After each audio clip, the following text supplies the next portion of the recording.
Well, I said in the introduction that we're going to be focusing on global issues, and nothing is much more global than the World Health Organization. The word world is, of course, in their name for a reason. They want to be the global bureaucracy telling everyone what to do when it comes to health, even inside their own countries. Well, you've probably heard a little bit about that from us here at the Aussie Y before. You've probably heard a bit about it from others, but there is a group not just talking about it, but actually trying to do something about it. The group calls itself Australia Exits the WHO, and Karen Fox joins me here on the Aussie Y. Karen, thank you so much for joining us. Thank you for having us. Now, you've started this organisation, or you're involved with this organisation, Australia Exits the WHO. Just before we go anywhere on the actual topic of the amendments and the health regulations and so forth, who are you guys and how did you come into being? So I didn't start the organisation. I volunteered to help when I Mm. saw some social media asking for volunteers. The core group is 8 volunteers from across Australia, from multiple states. And as we like to say, we're trying to take on the globalists around our day jobs. So it's really a group of concerned people that think that the WHO amendments and pandemic treaty are the back door to one world government.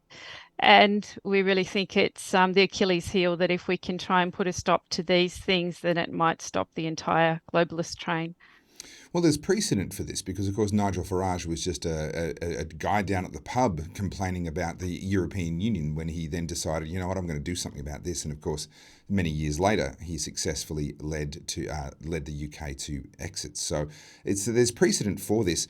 What are you actually doing though in terms of trying to activate other people and trying to get action to happen? Well, actually, no. Before we go there, I apologise. I'm getting ahead of myself.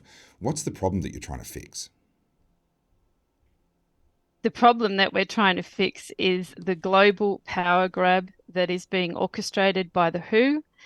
And the first of those problems that we can address now, seeing as the first set of amendments have already been passed by the Australian government, is the IHR amendments that will be coming at us to be voted on in the World Health Assembly in May 2024. Mm. There's 307 amendments, and they include removing the full respect for the dignity, human rights, and fundamental freedoms of persons. And I don't really think you need to go much further than that to describe the intent of the document.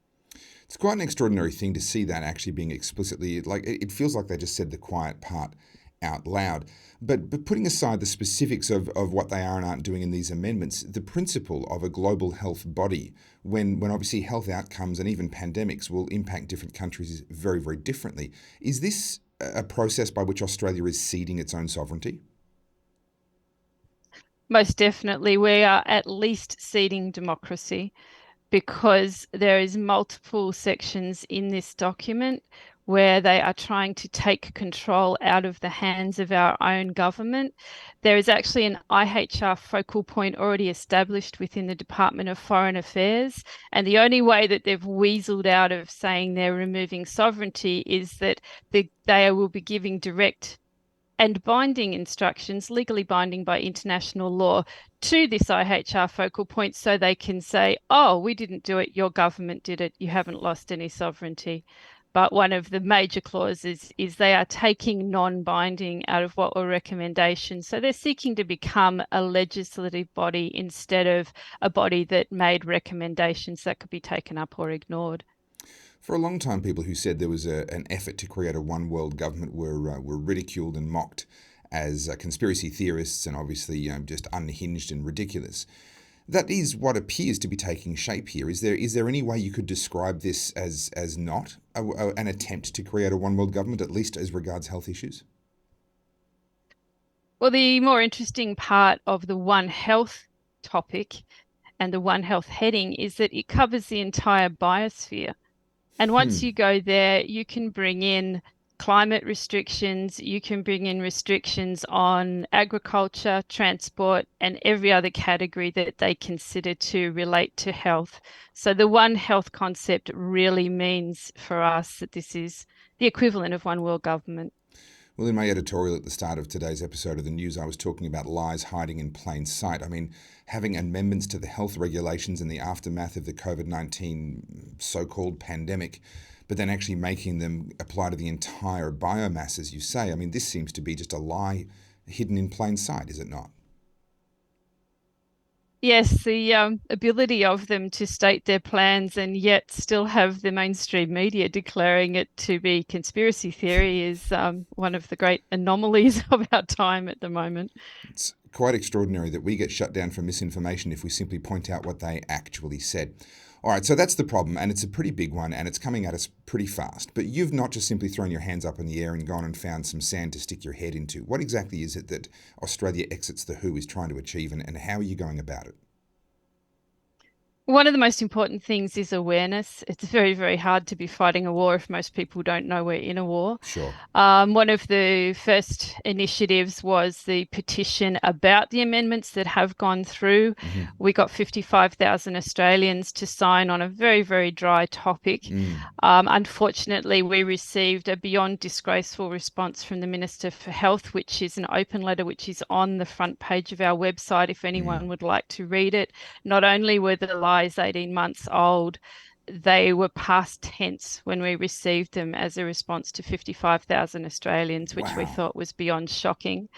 That's We started a disgusting. postcards campaign. We sold over 25,000 postcards that were mailed to the offices of Albanese and Dutton, asking them to stand up on the whole situation with WHO taking over control of a lot of things that Australians should be in control of. Mm-hmm. I was part of a delegation to Canberra where we spoke to as many politicians who would listen, accompanied by doctors from AMPS and a group of lawyers. Mm. And at the moment, the most recent campaign was the People's Letter, which we decided if our country wasn't going to say that we rejected the amendments around the timeframes that were passed on the 1st of December, Mm. then 25,000 Australians we managed to get to sign a letter to Geneva in under 4 days. Mm. A similar letter from New Zealand worked for the Kiwis. Mm.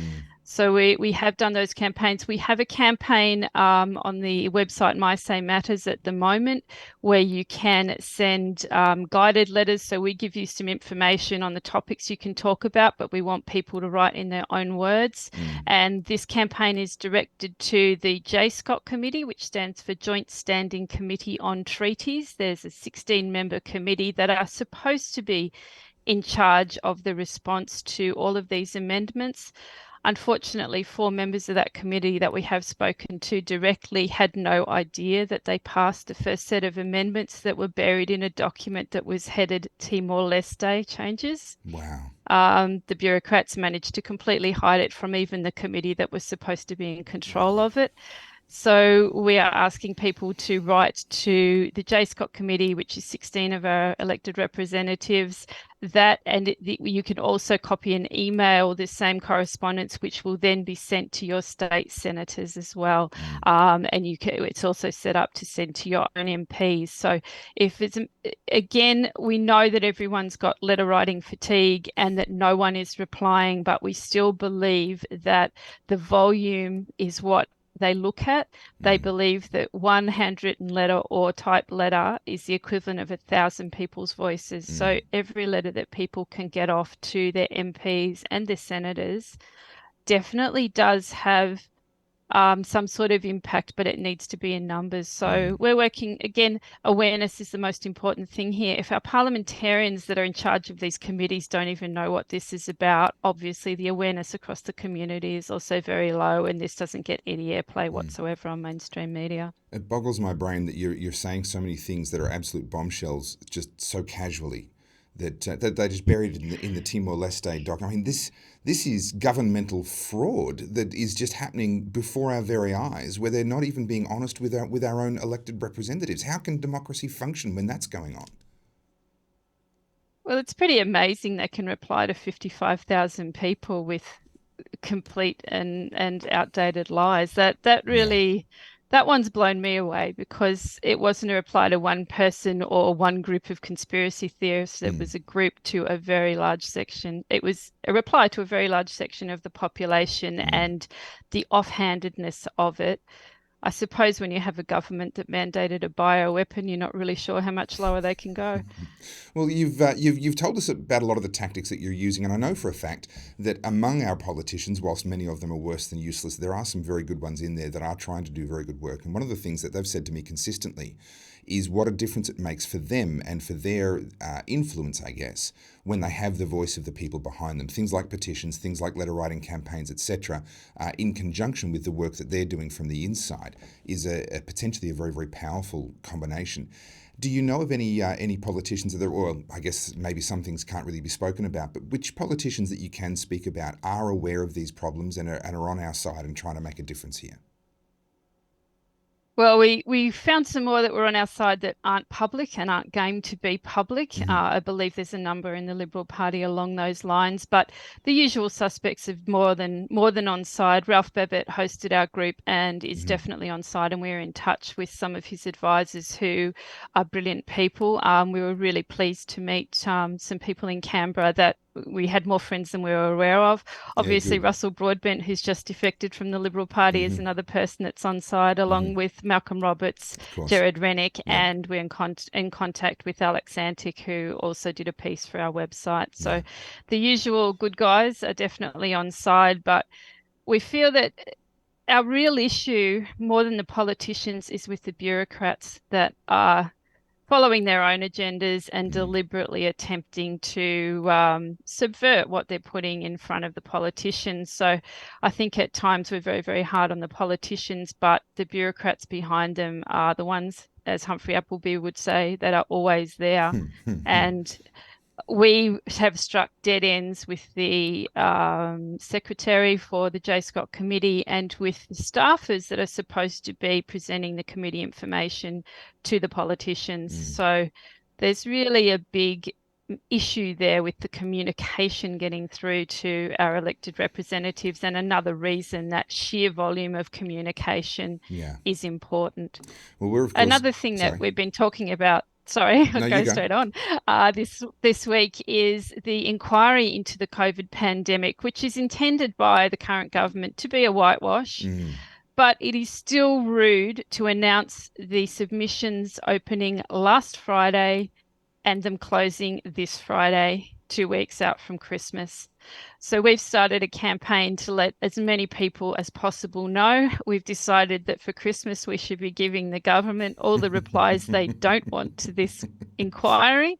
It's not a hard process. Dot points and just heartfelt commentary is fine. They put a lot of complicated language on how to make a submission, but the step-through process is actually quite easy. The easiest way I find is to start a Word document and cut and paste it into the right section, or upload a Word document will work. It is not difficult, and again, we're talking volume here. They didn't want anyone that was not on the side of the government to make a submission, so we're encouraging as many submissions from people that perhaps are not happy with the government's COVID response to make their voice heard. Can I say, you guys have form in terms of being able to get those voices out there. We, of course, helped to publicise that People's Letter that you mentioned a moment ago. It's an incredible achievement. You got 25,000 signatures on that in such short order. I agree. I think it's incredibly important that we get a massive volume of responses here and make it as uncomfortable as possible for the government, and really highlight the fact that they've tried to screw us all over by only giving a week, just 2 weeks before Christmas, for responses to what is a massive topic here. So we're going to put all of these links into the description of this video. Karen Fox, before we go, and unfortunately we are out of time, but before we go, is there anything else you want to leave us with? Oh, I don't think so, except that our site is australiaexitsthewho.com, and there's a lot of information if you don't understand what's going on, and it's designed to be complicated. Please go to the website. We've got videos, we've got fact packs, we've got a lot of information, we've got flyers you can print out and hand around your neighbourhood. So awareness is the number one thing that we're driving for. Well, good people doing good work, and I certainly appreciate it. I wish you Godspeed and the wind at your back as you push back, and hopefully we will have our own Brexit moment, but instead it'll be Australia exiting the WHO. Thank you so much for coming on the Aussie Wire. Sounds good. Thank you, Topher.